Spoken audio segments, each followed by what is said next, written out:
Truth Consultech, synergizing transformation. Vehicles came into existence way before IC engine vehicles. First ever car made was actually an electric vehicle. But however, engines had a good run for 100 years. But now what we think, about 10 years from now, every single car running on the road will have some form of battery. Will have some. So right now, I think adoption of electric vehicle is completely policy driven, and it depends on how serious the government is to adopt. I strongly think that although B2B as a market may be smaller than B2C, it is more amenable or it is more conducive easy for adoption of electric vehicle as well as autonomous. So I think it's a good Obviously, point. it is going to be expensive. So I'm not sure whether it is the right idea to try to match the price of IC engine and underspec the vehicle and impact the performance of the vehicle. I think. Hi, this is Shirish Kulkarni, and as we continue with this course of session 2 of HATKE interviews with a focus on everything in future, the technology, the new things happening, say autonomous vehicle, the electrification that is happening, new technology that is impacting us. As we speak about that, we are looking at individuals who are thought leaders, strategists, and we have somebody who is very special, Vivek Vaidya with us. Thanks, Shirish. Thanks for having me. Right. So Vivek has a great credentials. He is a strategy consultant, thought leader. He is a TV personality. Has done more than 175 such interviews on channels like BBC, and we have a great privilege to have you, Vivek. Thank you, Shirish. And we will focus on aspects of electrification. So mobility is your definitely core area. So we'll look at electrification as one part. Autonomous vehicles is another aspect of where mobility definitely matters. Sure. So let's start with some aspects of. Do you see that the kind of scenario that you see globally? There is sufficient amount of adoption now that will result into some kind of mandate that we are seeing for various countries looking at say 2030, 2040, say in Europe, in Asia. That we are aiming at. Is it something that is that in you look out feasible, rational as we speak? Sure. So electrification or electric vehicles has been under discussion for a very long time. I would say a few decades. In fact, electric vehicles came into existence way before IC engine vehicles. First ever car made was actually an electric vehicle. But however, engines had a good run for 100 years. But now what we think and what we believe is electrification is on a path which is irreversible. And so there are 4 regions or 5 regions which have taken the lead. One is China, second is US, third is Europe, and of course because of the virtue of their status, Japan as well as Korea. So these regions have taken a lead in terms of technology, in terms of their power supply or energy production, in terms of their regulations, and what we see right now is electrification is on a path that is completely irreversible. We are definitely heading towards an electric future. About 10 years from now, every single car running on the road will have some form of battery. Will have some. So right now, most of our cars are just engines, right? And your battery is just for it. But there will be a battery that will run the wheels in some form or other. So this is what we think is going to happen in future. We thought that because of COVID, you may face a situation in which you will see that electrification has reduced. It didn't. Now we have this chip shortages, and because of which what is happening is most of the OEMs are using the chips to produce the highest value vehicle, and which happens to be electric vehicle. So all of these so-called adversities are actually resulting in electric vehicle being promoted and going forward. So we are definitely heading towards electric future. I think it's wonderful to hear that it's something which is absolutely becoming mandatory as a future, a strong wind to really make it happen. So various countries have actually pushed their strategies, their policies in that direction. And we see that China has definitely moved ahead pretty fast. Correct. Likewise, we see some of the countries following also. Right. Do you see a major role of policies as such? Completely. I think adoption of electric vehicle is completely policy driven, and it depends on how serious the government is to adopt. And for us to determine how serious the government is, we have to also look at what is the government trying to achieve.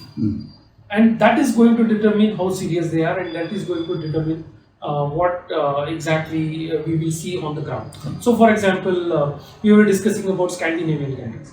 Now, Scandinavian countries have abundant wind energy. Right. And wind energy is, again, as you know, their running footprint of carbon is zero. Of course, if you take well to well, there is a footprint, but once you look at the running footprint of That's carbon footprint is zero.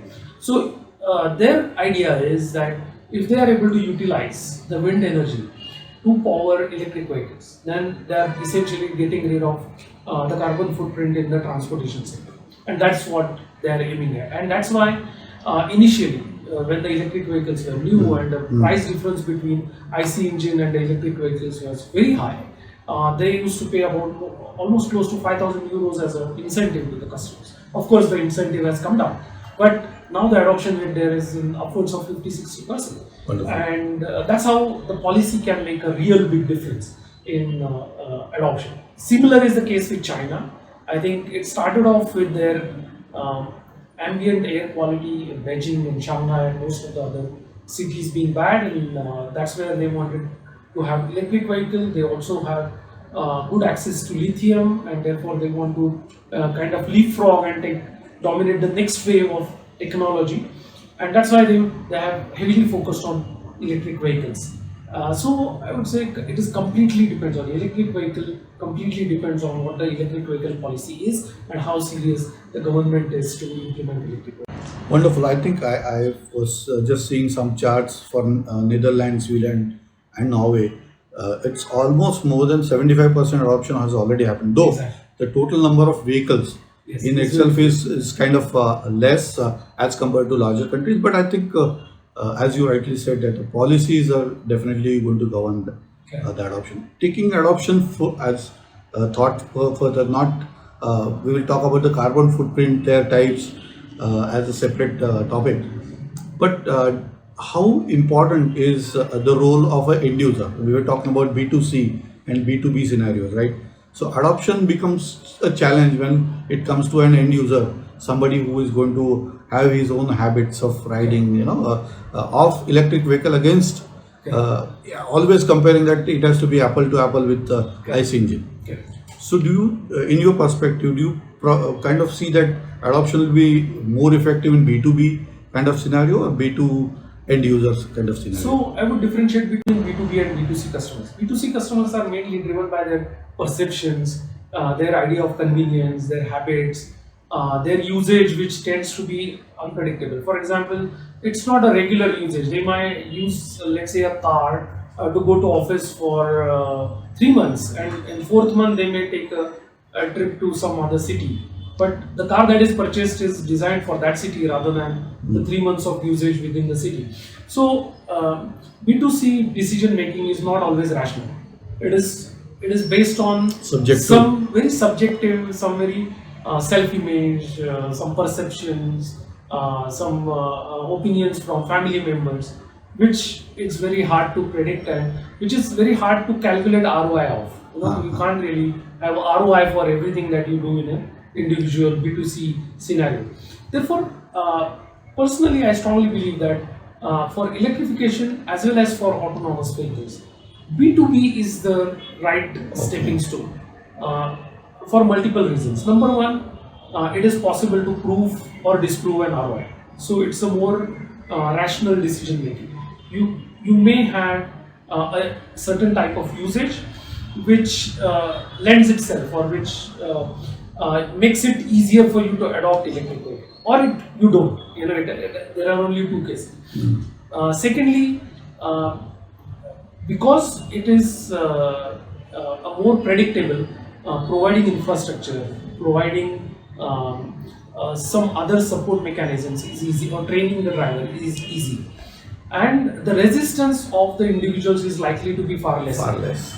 So tomorrow, if let's say there is a logistics company and they decide to have an electric vehicle, the drivers will have no choice but to use them. But in individual life, they may continue to use IC engine vehicles. So I strongly think that although B2B as a market may be smaller than B2C, it is more amenable, or it is more conducive easy to for adoption of electric vehicle as well as autonomous. So I think it's a good point because the kind of focus that we see most of the OEMs or even the kind of talk that we are seeing is more focused on the end user who is a consumer. So if at all we change the focus to B2B kind of cases where the environment become controllable. So if you want to put the charging station, the number will be discrete. The kind of requirement of power, the requirement of the way that you want to manage, even training to really get that adoption. Maintenance will be all predictable. So I think this is a definite twist we should look at for EV OEMs. Yes. To really focus on those areas in which. So another aspect of B2B is not just new OEMs but also retrofitting. Okay. So retrofitting is also a very viable solution as far as B2B is concerned, and that would actually accelerate the adoption rate. If you are able to convert the existing fleet, then obviously the new fleet that gets added, it is much easier for you to justify a new EV to be added to the fleet rather than starting off and working backwards. So both these solutions, I strongly think, and especially for country like India, country like Thailand, country like Indonesia, these are very important solutions. Wonderful. I think you brought this in the aspect of retrofitting, which is the key to success. Actually, we have so much of population of vehicles existing, which are IC engines. We cannot just cut the ropes. 2030, 2040. It will take a very long time for the entire fleet to get replenished. So I think and typical cost, if at all we look at even retrofitting, we can just do a back of envelope calculation. If you run it maybe 60-70 kilometers, maybe 30-40 miles in a day, the return on investment for say two-wheeler could be in 1 year. Wow. If at all we are looking at four-wheeler, the per kilometer or per mile rate is pretty high, in rupees or dollar terms. So I think that would justify the case. Definitely. Indeed. So retrofitting is definitely a spin we would like to see. We're discussing about some scenario in Changi airport that you were thinking that point to point. I believe the maintenance crew could be using autonomous vehicle. Right? That was something that you were thinking. So this we have seen in multiple other airports, and not just any particular country. Every other maintenance MRO. Maintenance what happens there is in MRO, you basically service and overhaul the vehicle, overall the flight, and then you have to basically replenish many parts. And this part store is quite far from where the aeroplane is being serviced, and therefore you need to replenish the parts, go back and forth, and all this happens within a confined space. So we think that there is a strong case for having autonomous vehicle, not just airports, but even if you talk about ports. So in Singapore there is an experiment going on where they are trying to create a human-less port. So even the prime movers and the cranes will be autonomous, so that all the containers will get rearranged and get loaded remotely. So there would be only a few humans who can control the entire port. So as I said, when you talk about B2B, so ports, airports and large warehouses, also large university campuses. These are the large hospitals. These are the places where there is an ample scope for having electrification as well as autonomous vehicles. So I think, and we were talking about some university PhD guys, 4 of them coming together and preparing a small kit, right? That's right. So it is possible to put put together LiDAR, radar, and processing unit together so that you can retrofit your existing vehicles and make them into special purpose vehicles, and which are autonomously guided. So we also have an application where, let's say, you have an autonomous vehicle, and that is required to go at a different level. So you can actually modify even the elevator, and the vehicle can communicate to the elevator. Okay. And get inside the elevator, go up and come out. So all these things are possible. It's just a question of you need to carefully evaluate the business case, put it in practice. Maybe first 1 or 2 vehicles will need to Back and forth. you need to find Trial and you need errors, to yeah. do the trial and error. You need to optimize the kit, all of this, and then probably you'll start seeing the vehicles. I believe what you are suggesting is definitely aiming high, but starting small, in Correct. small steps where Exactly. you get the success Exactly. and you get the confidence in whoever is using it. Exactly. Let it be a B2B Exactly. or B2C is a little bit tough for B2C anybody is- to it's a really bit get their tough. appetite. It's eventually we will get there, but you need to see things happening for you to believe, for a customer to believe. If they see electric buses running, they'll say, "No, I think electric is good." But if they don't see anything and just say, change your car, then the answer is obviously no. Yeah, absolutely.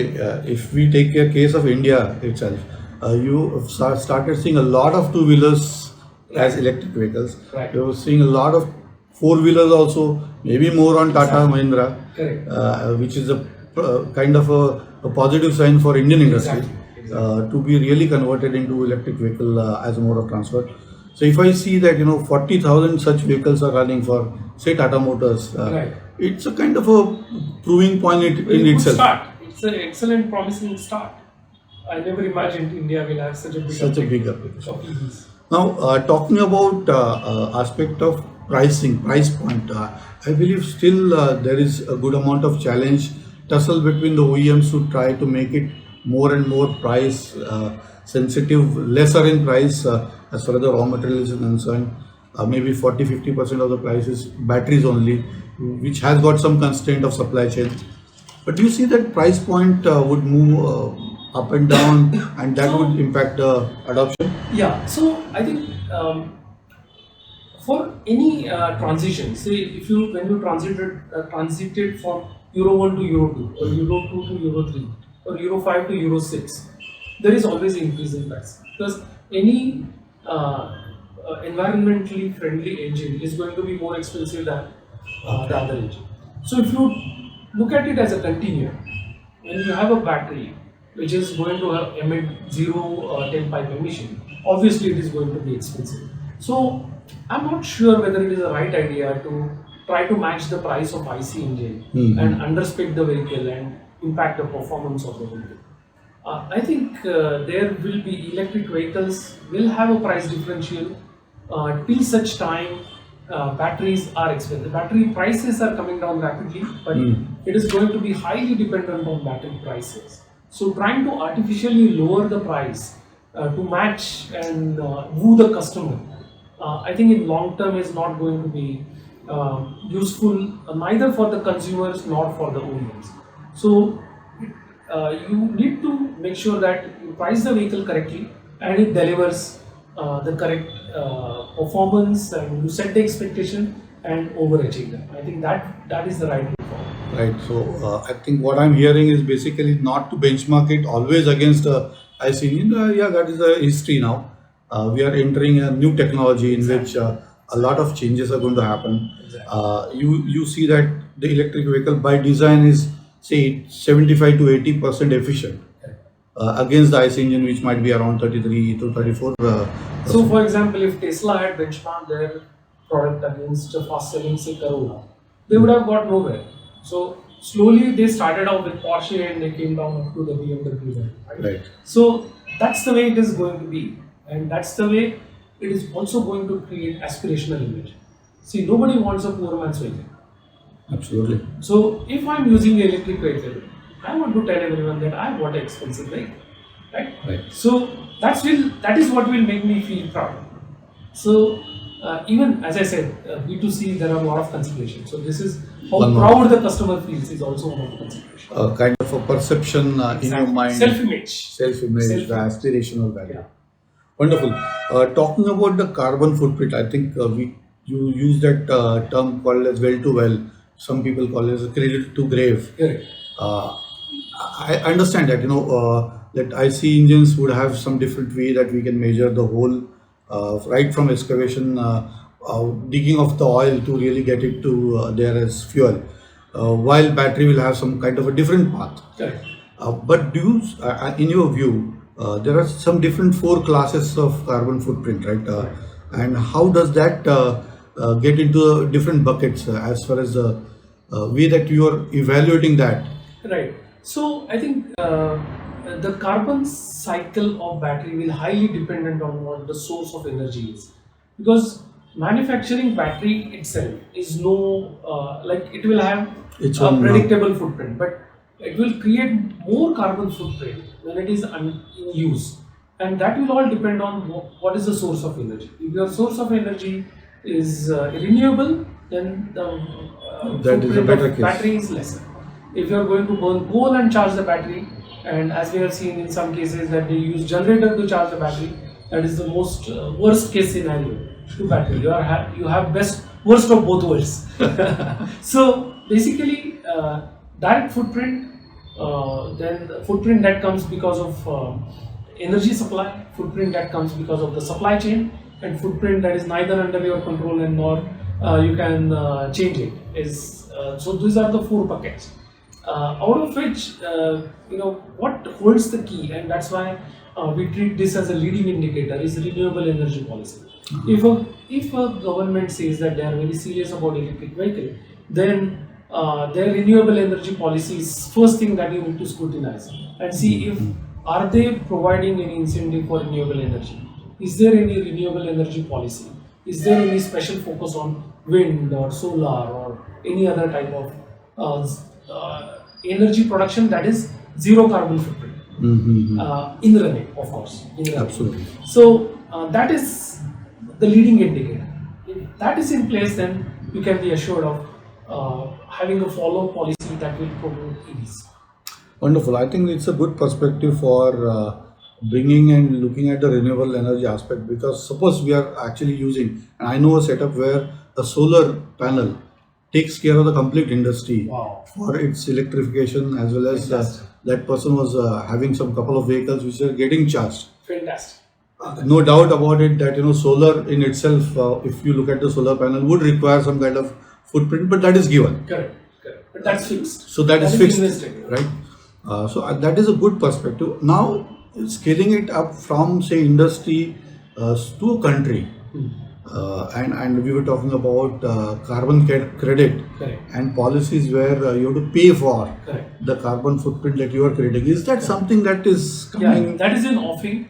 So what's going to happen? Currently, we have some countries whose aim is to become carbon neutral by 2050, 2060, 2070. Right now, it seems very far. Right now, it seems over.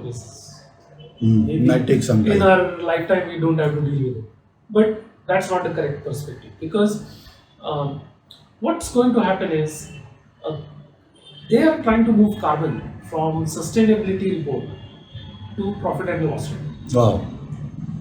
So carbon is going to be the determinant of future profitability of any enterprise. So how's that going to happen? So let's say there is a country who says that whichever manufacturing happens or whatever happens in the country, I want it to be carbon neutral. Okay. Now there would be some enterprises who would be able to achieve that. Some enterprises won't be able to achieve that. Let's say there is an enterprise which uses IC engine vehicle, and therefore they are not able to achieve the carbon neutrality.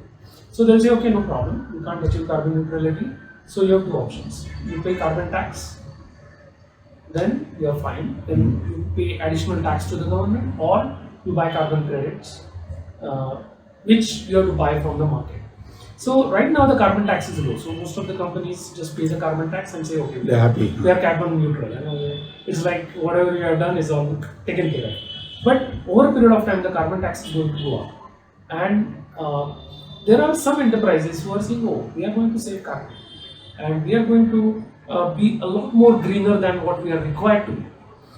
So they may plant trees, or they may set up a renewable energy plant which supplies to the grid. So they are going to say, see, we are actually having a negative carbon footprint, so we should benefit by it. So they will be given carbon credits, and which carbon credits can in turn be bought by those who are consuming more or who are creating carbon footprint. So as country as a whole will have zero carbon footprint. Now what's going to happen is those who are creating carbon footprint will have to shell money either for carbon taxes or for buying carbon credit. So it's a real money that is going to go after carbon. So what's going to happen is, if you are carbon neutral already, then that money is going to be saved. Okay. But if you are not carbon neutral already, then you are going to pay for it.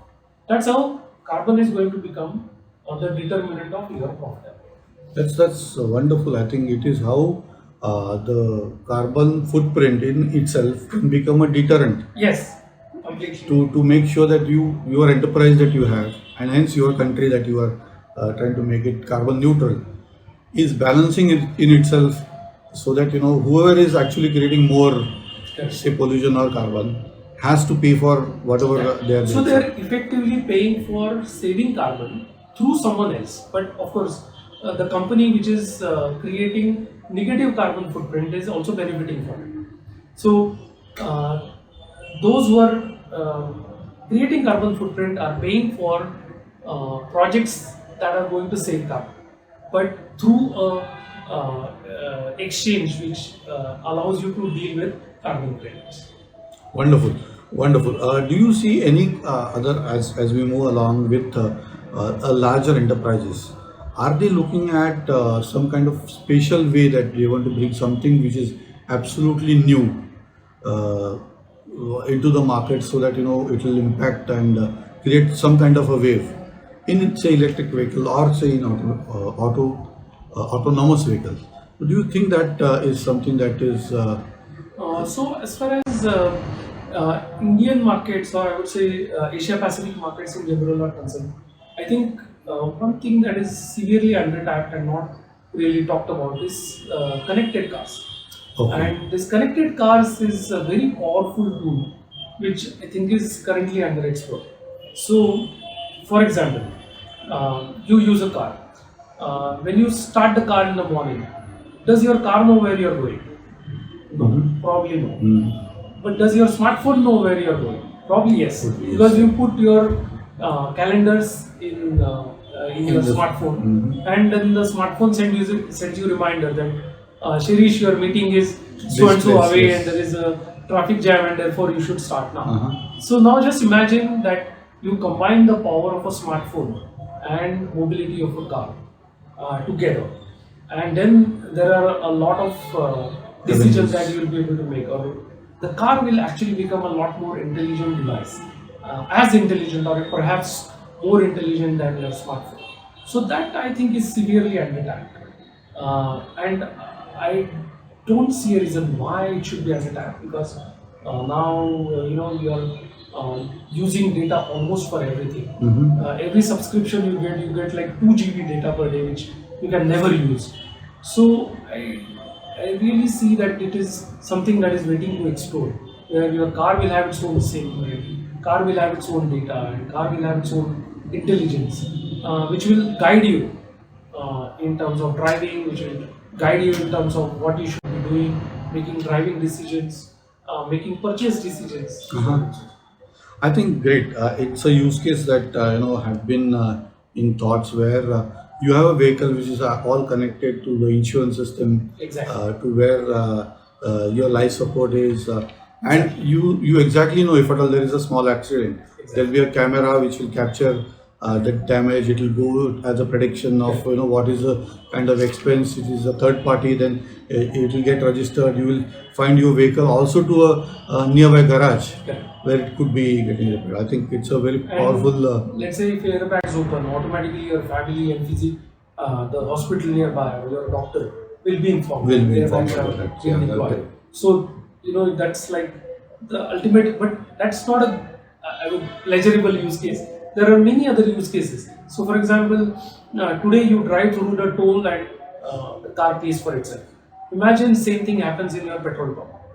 Imagine that you drive through, make purchases, and the car pays for it. So all these things are possible. Technologically, they are possible. You just need to put together all the solutions together. Absolutely. I was hearing to one of the latest Tesla car getting powered by latest of the latest CPUs Right. and GPUs, graphical. So you can sit as an entertainment use case. Exactly. And sit in the car and play the maximum powerful games Right. that the kids might be able to do. So even the cars will become more empowered with this technology advances. Exactly. Wonderful. I think this has been wonderful, Vivek, to talk. It's great to meet you. Always full of energy. Always a pleasure. So thank you so much, Vivek. It was really good, and we'll keep on interacting because this is a topic of common interest, and Look forward. Thank you so much. Bye. Business कोई भी हो, success की नींव हम रखते हैं। बुलंदियों को छूने की आपके अरमानों की उम्मीद जगाती जोत है, हर सपनों का हम स्रोत है। सही स्ट्रेटेजी, परफेक्ट डिसीजन मेकिंग और बिजनेस ग्रोथ के लिए हम आपके साथ कंधे से कंधा मिलाकर आपकी स्वप्न पूर्ति करते हैं।